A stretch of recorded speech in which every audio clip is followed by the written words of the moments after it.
K9K engine 11J213.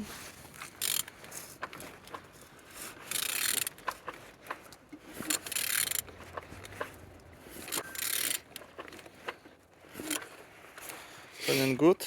And the front engines looks good, as you can see. Compressor look nice. Altimeter no broken. And on this side we didn't see any damage. Focus all on the starter. Gearbox. Everything nice.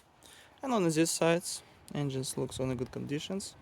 Engine's turbo without any damage. And on the top plastics cover looking good. Socket no broken.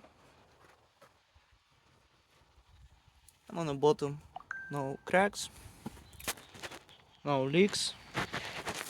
And K9K engine 11J213.